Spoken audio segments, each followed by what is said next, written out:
What is up, guys? Welcome back to my little YouTube channel. Hello there. My name is Mel. In today's video, I'm deciding to take a little bit different approach from this. The last video that I did was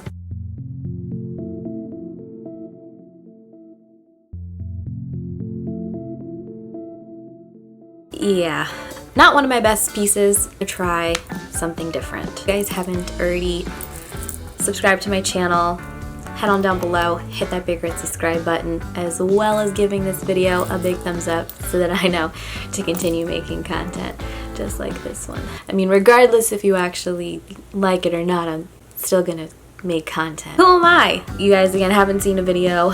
My name is Mel. I mostly make a lot of Disney and makeup and loving on Tom Holland related things. If you like it, subscribe. It's real fun. We have fun here. Now, I also like doing videos about myself. In order for you guys to kind of know a little more about me, I feel like you should kind of know a little bit about my past. This is obviously a series on my channel because I love series. I was raised by a narcissist. I have not talked to my narcissistic mother in 3 years? It's been a while. I don't keep a timeline of these things. Now, I decided to go no contact with my narcissistic parent.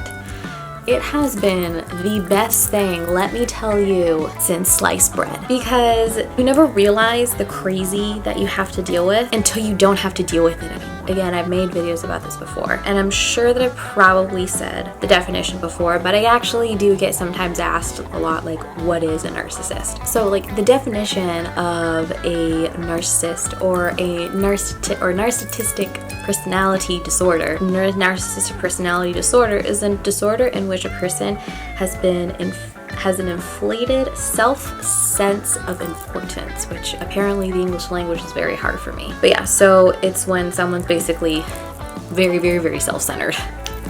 The reason why I really wanted to make this series so you can kind of understand what it's like as someone that kind of grew up in that kind of environment. I made a couple of other videos about the subject, but I wanted to get more into like the nitty-gritty and like certain topics. For today's topic, a recovering narcissist and making friends. You would think that that's really easy, but it's not. Now, you're probably asking why.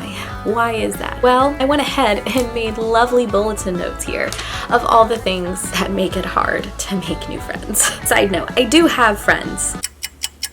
I do. That's not my cats or an imaginary Tom Holland. But the point is, a lot of the ways that I grew up and the way that I interact with people now are all because I'm recovering from being raised by a narcissist. In order for me to make them now, it's really hard. And I'm gonna explain why. So you think making a friend, you gotta have things like stuff in common to talk about. Like maybe you go to the same class. Or in my case, a lot of my friends are work related, so maybe we work the same schedule.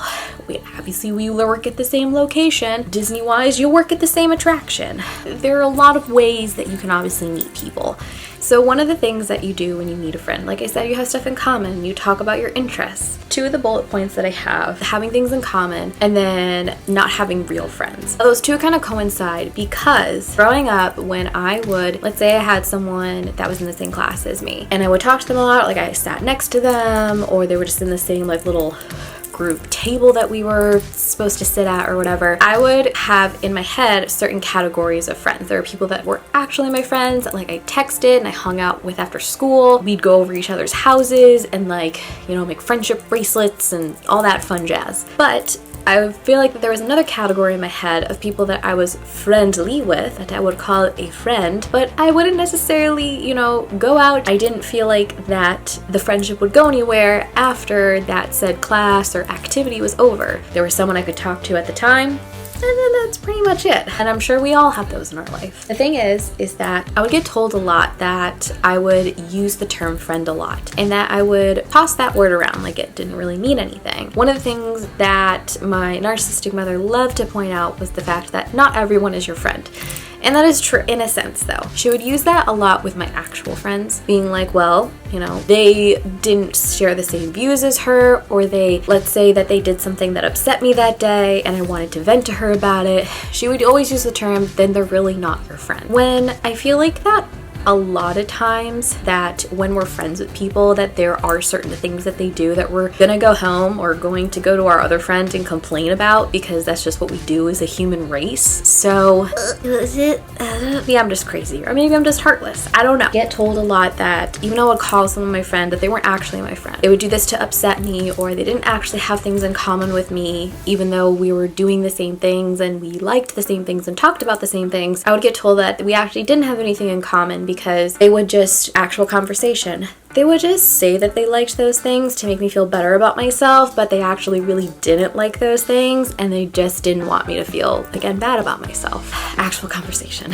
You know, now when I try to go and like talk to people, that's a dialogue that always happens in the back of my head. When, let's say, I go and talk to someone that also works at the retail store that I work with. If I talk to them and we're talking about makeup, wow, like this person actually, like, you know, they come to work with like makeup on, and we talk about like what we just bought at Sephora. In the back of my head, sometimes I'll think they're probably just saying that because they don't want me to feel like I'm the only person in the friggin' world that shops at Sephora. Another thing that I would have a lot of trouble with is having self-confidence, because one thing that narcissists love to do is they love to chip away at your self-esteem and your self-confidence. So a lot of time I would get told that I wear too much makeup. I always sometimes would get told that I look like a clown when I wear makeup. I would get told that I was gaining too much weight, that I was too skinny, that my shirt didn't look right, the colors I was wearing weren't matching. My self-esteem would get chipped away at very slowly over time, and to a point where I didn't feel like that anyone would like me. To this day, I still don't think anyone likes me, because I would get told all of these things about my appearance and about my personality that would prevent me from wanting to actually put myself out there, because why would somebody want to talk to me if my shirt color doesn't match my shoes? Why would someone want to talk to me if I look like a clown? Why would somebody want to talk to me because I'm overweight? Which, by the way, I'm not. That's not the point though. The point is that is what a narcissist, I hate words. It's what someone like that does. They chip away at your self-confidence, and then you don't have the confidence to go out and talk to those people. Let me give you an example, because I love examples. I'm part of a show in the Disney community. There was a person in the show that I found out worked at a location that I worked near. It took me better part of an entire rehearsal to pluck up the courage to talk to them, because in the back of my head, I'm thinking all these things. I'm thinking like, well, what if my shirt is wrinkly, or I'm wearing too much makeup so I look like a clown, or, you know, my hair is really messy today, and oh my gosh, does my breath smell? Like, I'm thinking all of these things, when all I really did was I walked up to him. Hi. Hey Mel, what's up? What's going on? Do you work at this location? Yeah, I totally do. Why? Oh my gosh, I work in this area too. We're in like the same situation. That's literally the gist of what the conversation was. That small interaction literally took the better part of an entire rehearsal to talk to him. Once that interaction happened, the first thing I did was I told Matt, I was like, Matt, look, I talked to someone in a sense that was a complete stranger. It was a big moment for me, because I'm not the kind of person that just walks up to someone and just like starts talking to them. Granted, I'm getting better about it, and yeah, so that's what constantly goes on, because I was programmed to think that. Now, this one isn't such a problem now, but it was definitely a problem growing up, is that my mom had to approve of my friends. So a lot of my friends were like in my Girl Scout troop, or I had a very close circle of friends that like we all did the musicals together at my high school, and we all did like the dramas. We always did like musical stuff. I was actually in a band for a little while in high school, so it was like that same group of people. Some of my group of friends were in Girl Scouts, but they weren't in my same troop, so my mom knew their parents through that. You had to be in Girl Scouts, or they had to know someone that was in Girl Scouts, because Girl Scouts was a big part of my life. You know, a lot of times, again, my mom needed to know the parents. So in order for them to know the parents, she did, then great. I could totally be friends with them. Didn't know the parents, then that was a different story.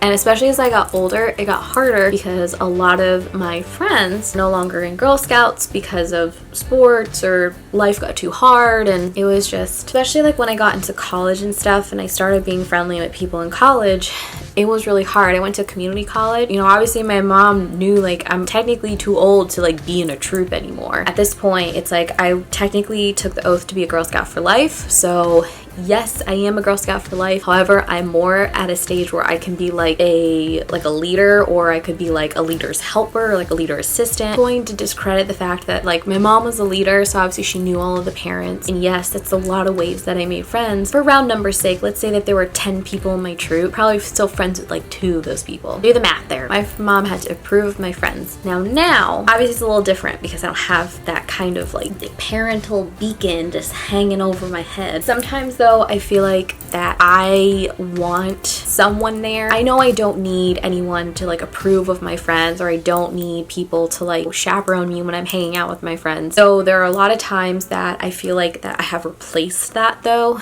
with Matt, like where I want Matt to come with us and like chaperone, or like I want him to approve of all of my friends, and I have to like justify if like I'm friends with someone and he may not like someone that I'm friends with, or whatever it is, that I need that validation. I know I don't though, and I'm not saying that Matt has replaced my mom in any way, shape, or form, because that would be weird. The gist of it is that I feel like that I need those things, even though I know that like I don't, but I feel like I need them, but I don't. Now, the next part I was talking about was chaperone. A lot of times, especially like when I was younger, I can understand. Like when I was growing up, you know, it wasn't really until I was like 15 or 16 that I was really allowed to like hang out with my friends without adult supervision. And when I say that, I mean like one of my friends, her mom, she was a manager at a retail store, so her hours were not always the same at our high school. So a lot of times we would hang out at her house and we would do stuff like sit around the counter or the table and eat Jello and talk about school. To my mom, it's like that was not allowed. We weren't allowed to do that, or I wasn't allowed to do that. She didn't care what the other parents were doing. And it was this always constant need chaperoned. To this day, I still don't really understand, because at least I was told by people, my friends' parents, that to them, like I was a good kid, like I didn't do drugs, I didn't drink underage, turned 18 before a lot of my friends did. It's like, and I also turned 21 before all of my friends did. I didn't buy them drugs, I didn't buy them alcohol, I didn't do any of that. Yes, I went to parties that may or may not have had underage drinking and drug use, but I did not participate because at the time that wasn't a thing for me. Yes, I drink now, but I am of age now and I can do that. If I want a glass of wine at the end of the night, my gosh, I'm going to have that glass of wine, because when I was younger, I wasn't allowed to go and do that. Everything had to be chaperoned, and if my mom couldn't chaperone, it had to be someone else that chaperoned. Which goes back to like, I feel like sometimes like, you know, I feel like Matt needs to be my chaperone, but I know that I don't need him to actually be my chaperone, if that makes sense. In my head it makes sense, but it doesn't really make sense when I say it. Nothing, no plans could be last minute. I want to say like 95% of the time when I would hang out with my friends, or I would want to hang out with my friends, a lot of the time it was last minute. A good example is that there was a show that was going on at the time. I remember that my friend said that they wanted, like one of our friends was in it. So what we were gonna do is after school, we were gonna go over to my friend's house and hang out, like get pizza, and then go to the show after. So we had planned, I had already asked my mom, her minimum was 24 hours in advance, and even then it was still iffy if I could actually go. She actually had up until the plan started to cancel on me, so you'll understand in a minute. So I already had planned to go over my friend's house. Go over to her house, everything's cool, and we decided, you know, as we're having our little after school pizza party, we were gonna go to the show that night at the high school. So of course I have to, you know, call my mom and talk to her. So I call her, I talk to her, I said, hey, we want to go and see the show. And her big thing is we had to know all the details. We had to know when it was. We had to know where it was. If my mom couldn't drive me, I had to have a way to get there. I had to have a way to get back. So I had all of those requirements. I had the time. I had the place. I had a ride there and I had a ride back. She literally just needed to say yes. And what did she do? She said no. And the reason that she said no was because when I asked her the first time, she said that she would think about it. Even though I kind of needed an answer right then, because it was getting to the point where she was gonna have to leave to come and pick me up at her house. So like her to be like, I'll think about it when she needed to leave, like it didn't make sense. And I'm like, no, like you need to decide now. They need an answer. Basically because I didn't ask the question very nicely and I gave her a tone, she said no. So that's just one of many times that she would use that line on me. Like I either like breathe too hard, or I would, you know, say something with an attitude, or I would sigh in a very sarcastic way. Actual thing that got said to me too. I sighed sarcastically. I don't even know what that sounded like. What does that sound like? I don't know what that sounds like, but apparently I did it. A lot of times last minute plans were not a thing. And remember how I said that my mom had the capability to cancel up until actual events started? Another perfect example, because you know what I love? I love examples. Now, I was taking voice lessons over the summer with my choir teacher. He offered voice lessons during the summer holidays to keep us in a good vocal place so that, you know, we got back to like doing chorus and stuff. I was also in the show choir, which is a level 4 accredited class. Wanted to keep, you know, my vocal chops still working. I thought the best way was to get voice lessons from my actual, you know, choir teacher, since he's the one that runs the whole shebang. Now, these lessons we paid for in advance. They were at the end of the year. He basically made a sign-up sheet and he said that they were going to be charging, because he did this on his personal time. It was not required for us to do this. So we paid him, like, you know, to give me voice lessons. I asked if I could sign up. Mom said yes. So we paid him already in advance for these voice lessons. I don't remember the actual time. Let's just say that my appointment for my voice lesson was at 3 in the afternoon. Whatever happened, I don't even remember, because part of me is now thinking that I just blocked all of these things out. In order for us to get there on time, we would need to leave at 2:30. My mom decided that at 2:30 she was not going to drive me for these already pre-paid for voice lessons. And these were not cheap voice lessons either. It was because I looked at her the wrong way, rolled my eyes at the wrong time, sarcastically sighed. Still trying to figure out what that is. And I talked back to her. I got a little plethora of, you know, different things that she would use. So you guessed it. You know what she decided to do at 2:30? She decided to not drive me to my voice lesson.